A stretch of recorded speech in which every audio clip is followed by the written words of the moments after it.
Les rapports de force dissymétriques qui touchent le monde du travail, la condition des femmes, les rapports de genre ou la laïcité, c'est sans doute un des fils conducteurs qui peut relier les différents travaux de l'historienne John Scott, enseignante à Princeton et qui fait un détour par nos studios du Passage Brûlon à l'occasion de son passage à Paris et de la publication en français de La politique du voile aux éditions Amsterdam. Bonjour à vous. Bonjour. Est-ce qu'il reste, avant qu'on entre dans le détail de ce livre, des éléments nouveaux à citer sur le voile, sachant que moi, depuis que je suis adolescent, et j'ai l'impression ça fait déjà un petit moment, on s'empoigne sur ces bouts de tissu. Est-ce qu'il y a encore des choses pour vous qui, dans le débat, n'ont pas été racontées, re-racontées et sont encore nouveaux? Moi, je pense que le livre est sorti en 2007 aux États-Unis. Et c'était 10 ans avant la traduction et la sortie ici du livre. Je crois que la question moi, j'aborde la question du voile dans une manière différente que les autres critiques qui étaient déjà faites par les Français, les Françaises musulmanes, des gens comme ça. C'est surtout le dernier chapitre du livre sur la question de sexe et sexualité, représentation de corps des femmes, que je donne une explication, je crois, différente, peut-être originale, sur la question du voile. Donc je pense que le livre est assez pertinent. Est-ce que vous pouvez tout de suite en venir à ce point-là, alors? C'est difficile. Moi, je vais me piéger maintenant, parce que je dis que c'est une question de couvert et de voile et de dévoiler le corps des femmes. Et je dis dans ce chapitre, pour les Français, pour la théorie républicaine française, il y avait toujours une contradiction entre l'égalité universelle promise à tout et à l'autre côté, la différence de sexe, qui était toujours un obstacle à l'égalité. C'était impossible de donner aux femmes l'égalité, surtout la citoyenneté avant le vote en 1944, parce que il était impossible de l'abstraire de son sexe, parce que le fondement de l'idée de citoyenneté ici, c'était l'individu abstrait, c'était la possibilité d'abstraire l'individu de son contexte social, politique, économique, etc. Nous sommes tous égaux si on est abstrait de notre vie sociale, quoi. Mais c'était toujours les femmes qui, à cause de leur sexe, étaient exclues de tout ça. Et même après le vote, après l'égalité politique pour les femmes, cette idée a continué qu'il y a la différence entre les hommes et les femmes était une explication soi-disant naturelle pour les inégalités. Donc ça, c'est ici. À l'autre côté, la couverture de corps musulmane, moi, je pense, c'est une expression de la difficulté que la différence de sexe pose pour les interactions publiques. Donc, ça signifie une difficulté que la théorie française refuse ou nie. Et c'était à cause de ça que le voile a présenté ou a attiré une réaction viscérale, on peut dire. C'était pas simplement rationnel. Alors, le voile signifie l'inégalité homme-femme, mais aussi il y a quelque chose d'autre qu'on ne peut pas accepter. Et je crois que c'est à cause de le voile représente ce que la théorie républicaine française veut nier. Effectivement. Et quand même, ce que vous montrez aussi, c'est que entre la parution de ce livre aux États-Unis en 2007 et aujourd'hui, 10 ans après, il s'est passé beaucoup de choses.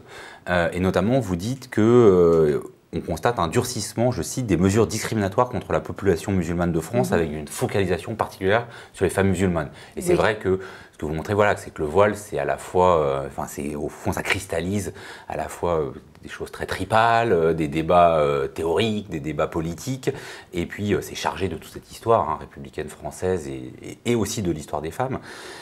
Est-ce que quand même, là, je vous demande le point de vue un peu d'une observatrice à la fois proche et à distance de la France, vous n'avez pas l'impression que la dernière campagne présidentielle, élection d'Emmanuel Macron, a semblé montrer une petite inflexion sur effectivement une discrimination et une stigmatisation croissante?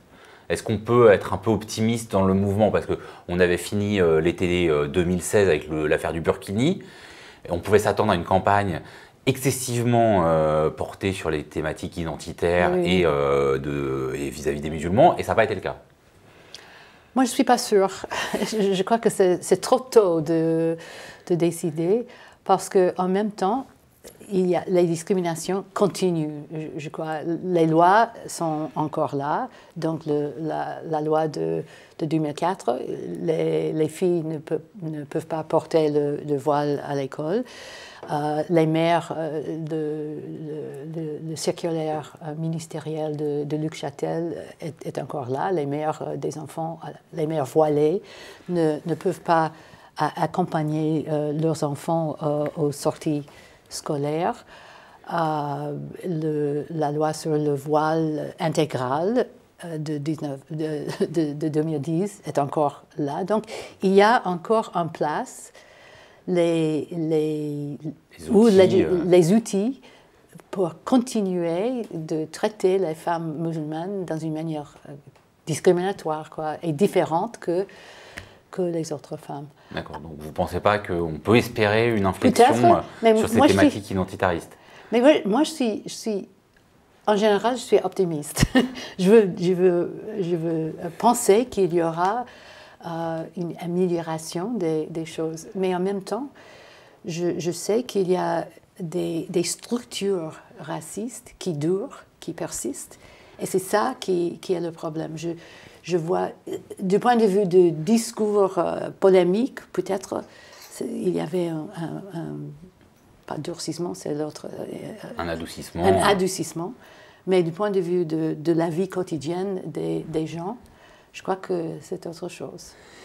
Il y a quand même une autre différence que vous soulignez sur ces 10 ans qu'il a fallu pour traduire votre livre, ce qui est intéressant d'ailleurs, parce que ce soit vos ouvrages sur la citoyenne paradoxale, sur les femmes, vos ouvrages sur les verriers de Carmaux, ça a été beaucoup plus vite. Donc on pourrait se demander s'il n'y avait pas quelque chose d'irrecevable en 2007, où on venait juste après la loi de 2004, qui a été vraiment le moment de cristallisation de ces débats.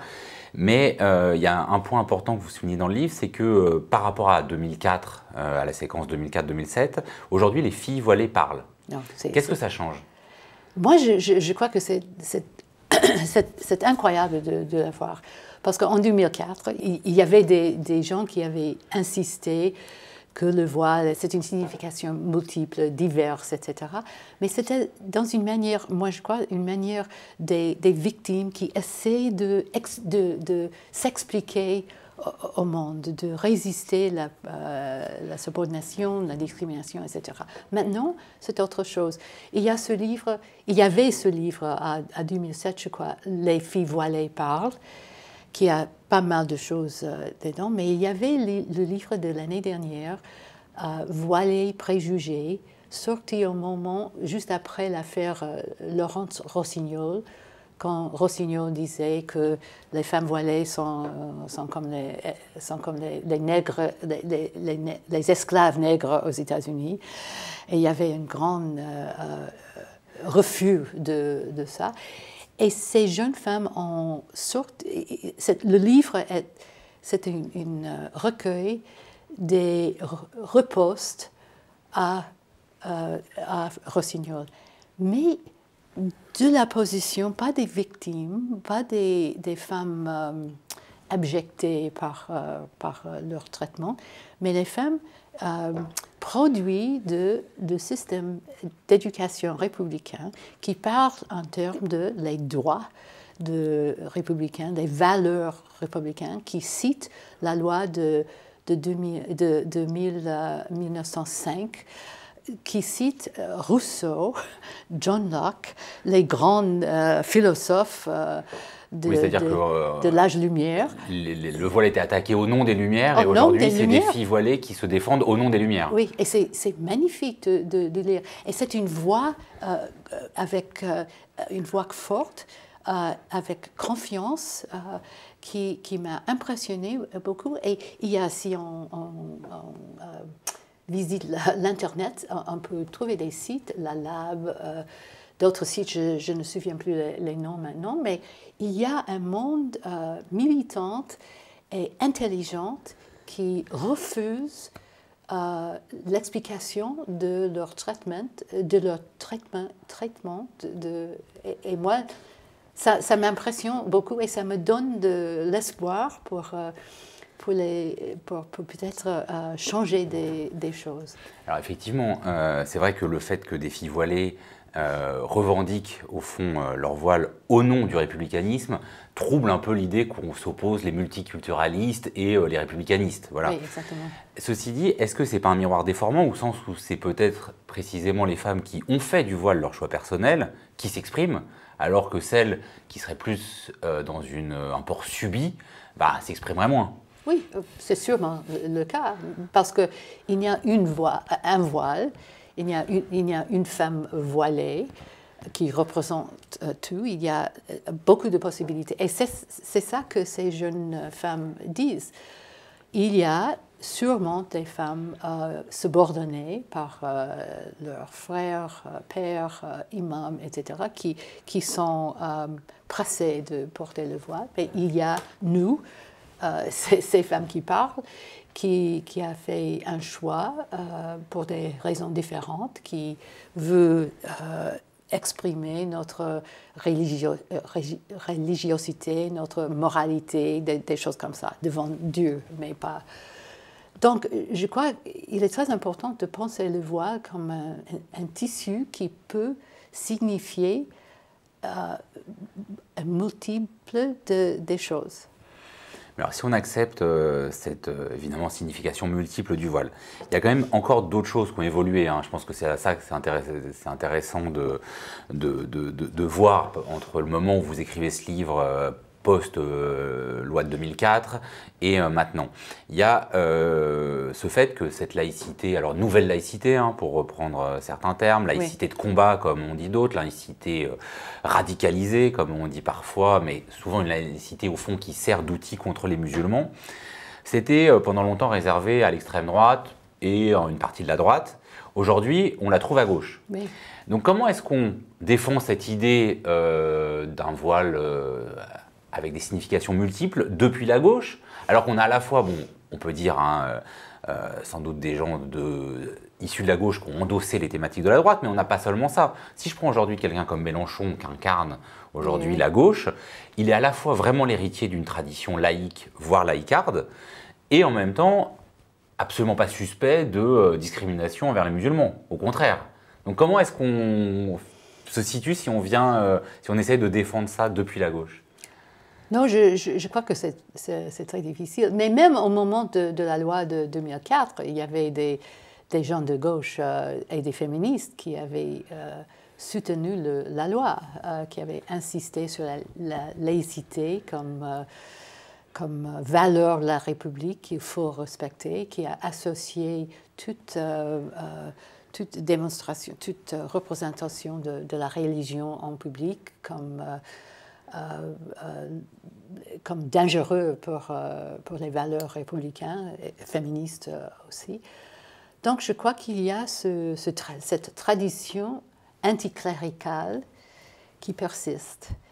Et ajouter à ça un aspect raciste, je crois, qui est lié à l'expression de l'islamophobie de gauche. Oui, mais vous comprenez qu'il y a des gens totalement anticléricaux et pas du tout racistes, au contraire.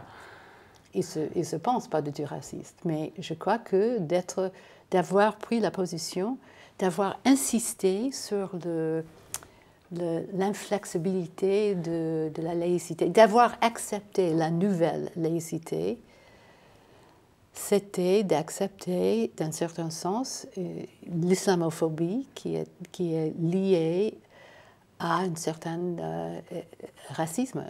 Je ne peux pas séparer les deux choses. Vous savez à quel point c'est un terme qui divise. Non, mais pourquoi est-ce que, par exemple, on reste, à votre avis, ancré sur ce terme où personne ne se met d'accord? C'est-à-dire qu'il y a toujours les gens qui vont dire mais c'est juste, on a le droit de critiquer les religions, et ça, voilà, on peut tout à fait le faire. Pourquoi est-ce qu'on ne dit pas musulmanophobie, par exemple? Est-ce que ça ne résoudrait pas tout ce débat autour de ce terme? Non, c'est intéressant, oui. Non, ça, je ne sais pas. Arabophobie. Arabophobie, non mais voilà, on pourrait donner les mots clairs. Moi, je pense que c'est parce que l'islam a pris comme l'explication pour, pas simplement pour la religion, pour la porte-voix, mais aussi pour le terrorisme. C'est lié à la lutte contre le terrorisme, à l'expérience des attaques à New York, ici, ailleurs. Et je crois que dans le discours politique, ils ont assimilé l'islam à terrorisme, à l'oppression des femmes, à beaucoup d'autres choses. Donc nous avons maintenant un islam, et il y a ça aussi, c'est pas vrai, l'instrumentalisation de l'islam pour les intérêts politiques. Et là, mais on ne parle pas de ça, on parle de l'islam. Et donc l'islamophobie, c'est le terme qui couvre peut-être toute cette conflation.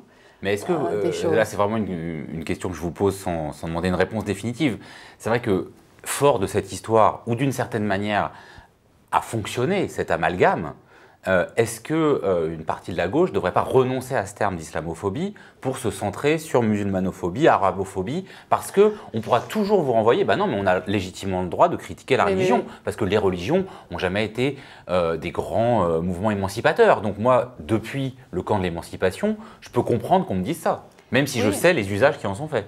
Oui, mais je pense que c'est très difficile d'échapper le cadre de discours dans lequel on a piégé, quoi. Donc, de parler de musulmanophobie ou arabophobie, c'est... Oui, on peut parler plutôt de racisme, je crois que... Parce que moi, je crois que dans le cas des musulmans d'islam, la religion était racisée et la race était religieuse. Il n'y a pas le mot religiosité ou oui, a fait le race était déplacé, peut-être on peut dire ça, la race était déplacée sur la religion. Et donc c'est très, moi je suis d'accord, s'il sera possible de trouver un autre mot, ça pourquoi pas, mais en même temps, quand il y a un discours déjà là, il faut, pas il faut, mais il est souvent nécessaire de prendre les termes du discours et de répondre avec ces termes. Est-ce que la querelle du voile sera éternellement recommencée, même si elle évolue là, vous le montrez, entre 2017 et 2007, on n'est plus exactement dans les mêmes configurations, mais au fond, voilà, est-ce que on sait que tous les 5 ans, on aura une nouvelle empoignade sur le voile, à votre avis? Oui, ça, je ne sais pas. Avec une question comme ça, je dis non, je suis historienne, je peux parler de passé. Et c'est intéressant de parler du passé parce que dans le 19e siècle surtout, quand on a parlé des femmes voilées des colonies, c'était avec une emphase, une définition différente. À l'époque du 19e, la femme voilée était une séductrice. Elle était pleine de promiscuité, c'était une sexualité excessive. Maintenant, la femme voilée, c'est une sexualité reprimée.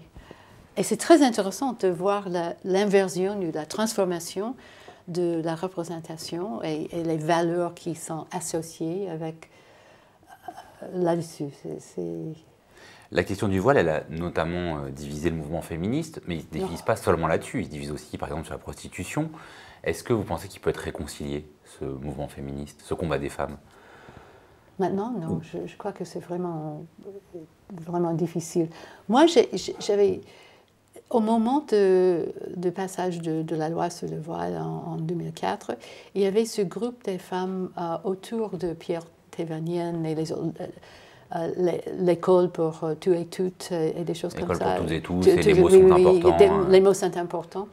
Il y avait un groupe de femmes autour aussi de Christine Delphi qui avait fait une communication que je trouve encore très intéressante. Elle disait, c'était pas le voile ou pas, mais c'était la domination.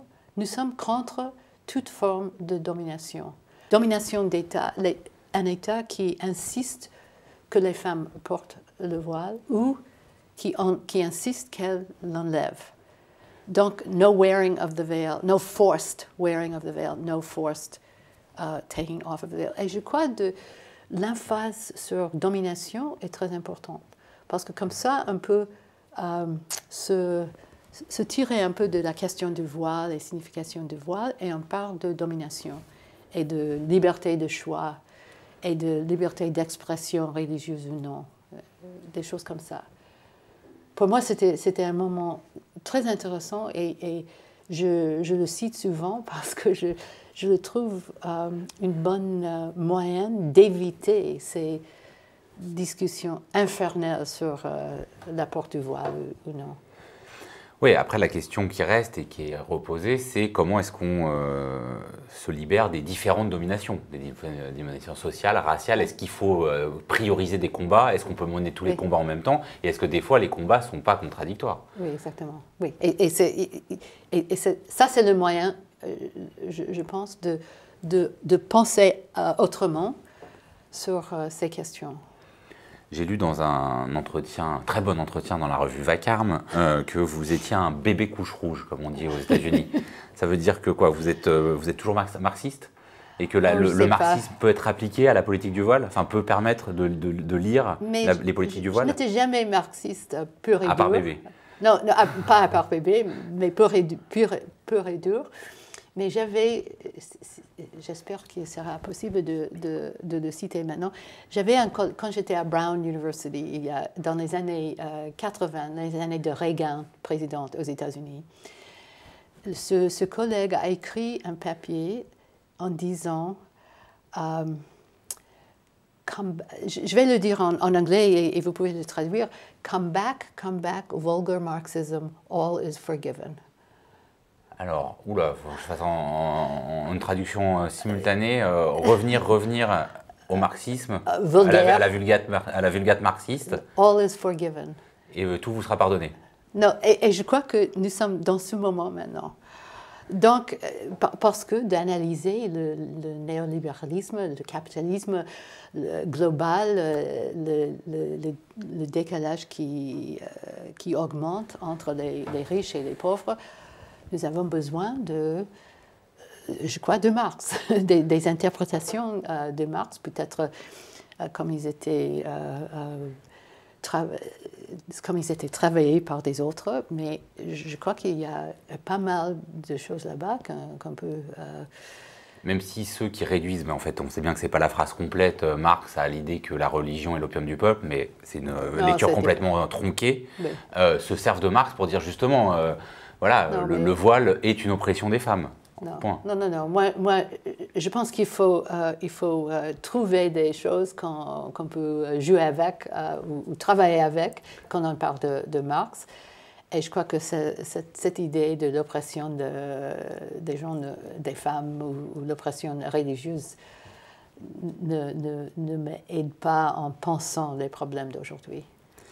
Alors, pour nous acheminer vers la fin de cet entretien, tous les Américains et les Américaines qui viennent à Paris, on leur demande qu'est-ce que ça fait l'élection de Trump? Non, mais d'une certaine manière, qu'est-ce que ça a fait à la gauche et au combat des femmes? Parce qu'on a vu ces marches des femmes. Enfin, est-ce qu'au fond, un personnage comme ça renforce ou ça affaiblit la gauche américaine et en général et le combat des femmes en particulier?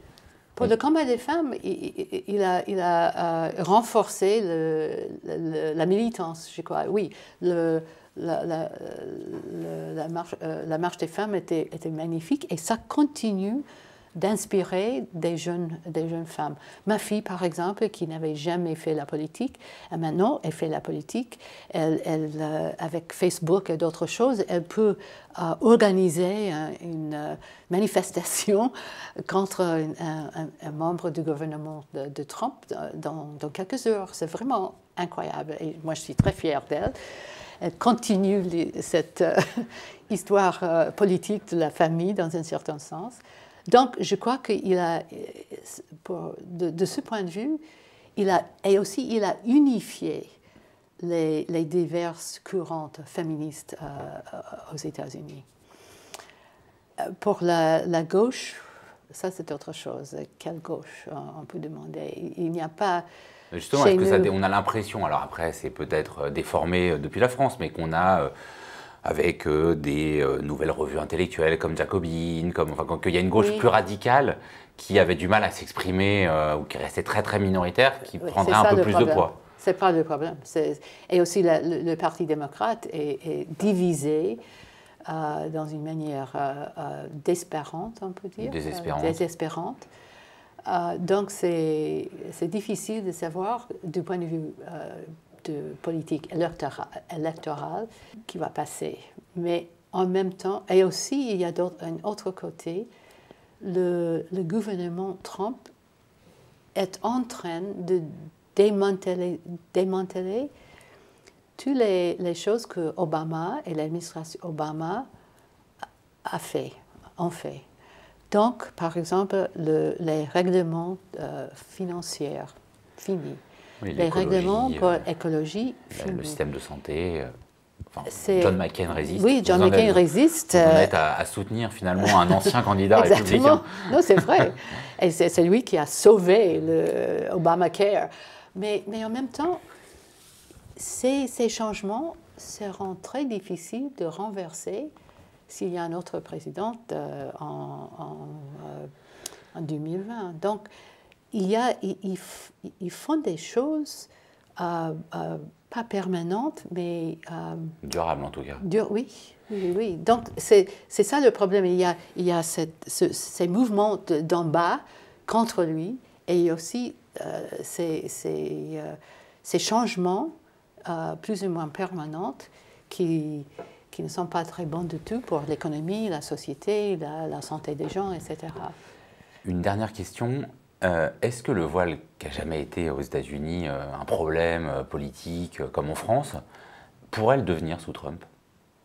Oui, je crois qu'avec Trump a ouvert la porte de toutes sortes de racisme, et aussi contre les musulmans. Donc, il y a maintenant des moments où les femmes dans les rues voilées sont attaquées par en général les hommes blancs de droite, d'extrême droite, en disant « go home, allez-y, vous n'avez pas une place ici en Amérique, etc. » Il y a dans l'État, par exemple, de Tennessee, il y a une loi maintenant contre la loi Sharia. C'était comme les musulmans de Tennessee, une toute petite minorité, ont essayé d'imposer la loi Sharia sur tout le Tennessee. Sur tout Tennessee. Et il cite comme exemple un moment dans une mosquée où il y avait un imam qui avait conseillé sur le mariage, etc., un jeune couple. Et ça, c'était l'exemple de la loi Sharia qui est arrivée aux États-Unis et qui va transformer notre pays chrétien en pays musulman. Et c'est vraiment un fantasme extraordinaire, mais c'est Trump qui avait ouvert la porte pour tout ça, pour toutes ces expressions racistes. C'est incontestable que c'était un racisme libéré maintenant, et on ne sait pas quand il s'était arrêté. Donc peut-être que dans 10 ans, vous pourrez retraduire en anglais votre livre en français. Oui, c'est toujours la possibilité. Ou ressortir le livre en anglais avec une nouvelle préface. Voilà. Donc, Rendez-vous donc en 2027 ou peut-être avant. Oui. John Scott, La politique du voile, c'est paru aux éditions Amsterdam. Merci beaucoup. Merci à vous.